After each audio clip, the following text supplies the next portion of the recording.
예, 9.19 합의 가운데 우리가 효력을 정지시킨 대목은 당시부터 논란이 많았습니다. 우리 스스로가 손발을 묶고 눈을 가린 격이었다는 비판이었죠. 그래서 북한이 위성을 쏘자 우리도 즉각 효력 정지로 대응을 했는데 북한도 곧바로 반발했습니다. 그렇다면 앞으로 무력 충돌 가능성은 없을 것인지 얼마 전에 퇴임한 신범철 전 국방차관에게 자세히 좀 물어보겠습니다. 신 전 차관님이 되셨죠, 이제는. 뭐 최근까지 국방부에 계셨는데 여러 가지 좀 물어보겠습니다.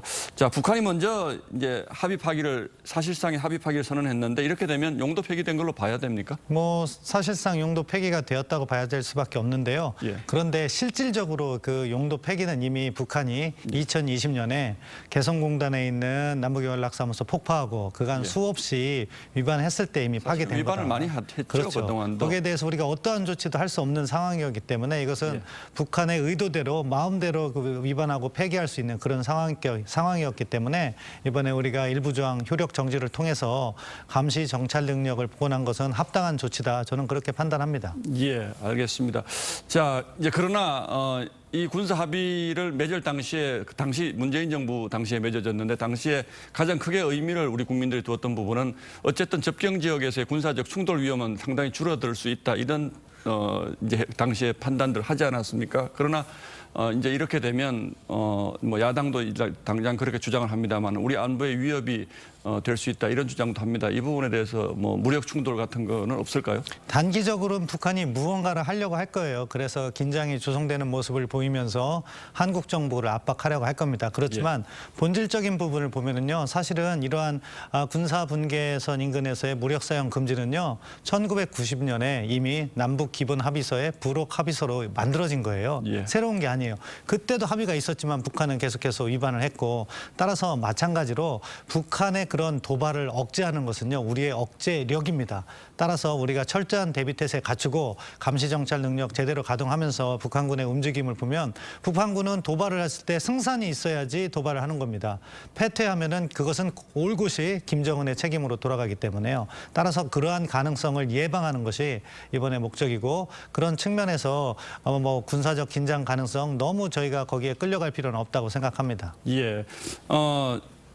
현 정부가 출범을 했을 때 이미 이런 가능성은 염두에 두고 여러 가지 뭐 비상 상황에 대비한 대책들은 가지고 있는 거죠, 우리 그렇죠. 정부는. 처음부터 이 부분을 검토를 해왔고, 그럼에도 불구하고 남북 관계를 어떻게든 개선해 보겠다는 노력하에서 저희가 자제해왔던 부분인 거죠.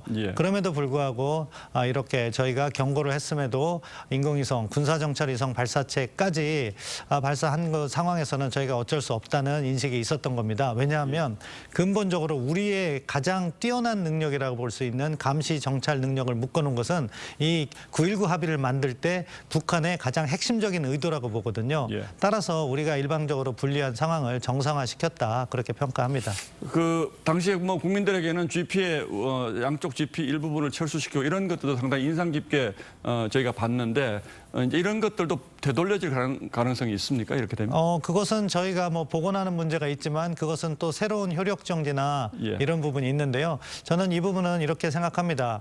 우리가 9.19 합의를 일부 효력 정지는 했지만 그것은 우리의 방어적 차원에서의 조치인 것이고 9.19 합의는 북한에게 계속해서 준수해라 요구해야 된다고 봅니다. 그래야지 우리가 명분도 앞서고 북한의 의도에 끌려가지 않는다. 북한은 마치 이것을 모든 책임을 우리에게 있는 것으로 이렇게 왜곡해서 전달하려고 하기 때문입니다. 자, 이제 러시아가 어쨌든 이번 발사에 도움을 준 것이 거의 확실하다라고 오늘 국가정보원이 발표를 했는데 이건 이렇게 우리 국가정보원이 정황을 확인한 건 미국의 도움이 있었다고 봐야 됩니까? 뭐 앞서 발표 내용 잘 보셨겠지만 우리가 독자적으로 하는데 일부 제한이 있는 영역까지도 말을 할 수 있었다는 것은 어느 정도 공조가 잘 이루어졌다고 보고요. 그리고 또한 우리 군 당국에서도 자체적으로 계속 면밀하게 파악해온 부분이 있습니다. 그것까지 참고가 돼서 이러한 발표가 있는 것으로 알고 있습니다.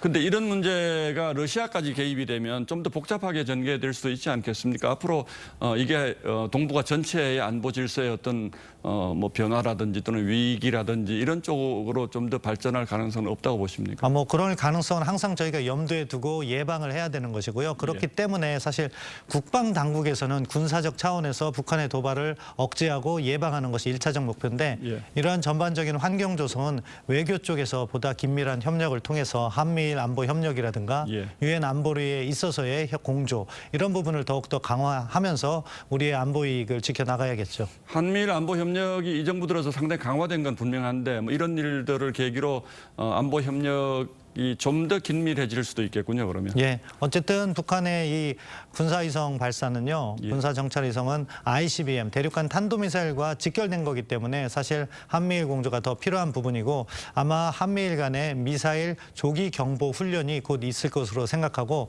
예. 특히 또 유엔 안보리에서 일본이 지금 비상임 이사국으로 있습니다. 따라서 한미일 공조가 외교 무대에서도 상당히 힘을 발휘할 거라고 생각합니다. 예, 마지막으로 혹시 북한이 국지전 같은 형태의 직접적인 도발을 감행하면 우리 군이 적극 대응한다는 원칙은 가지고 있는 거죠? 그럼요. 그 원칙은 누차 발표되었고요. 예. 그렇기 때문에 북한이 함부로 뭐 연평도 포격 도발과 같은 도발은 하지 어려울 것 같습니다. 다만 뭐 목함질의 도발이라든가 또는 사이버 도발과 같이 우리 군이 직접 대응이 어려운 그런 형태의 도발이 있을 가능성이 높기 때문에 예. 우리 군도 전통적인 북한의 도발 양식만을 대비해서는 안 되고요. 예. 그런 다양한 시나리오에 모두 맞춤형 대응을 해야 된다고 봅니다.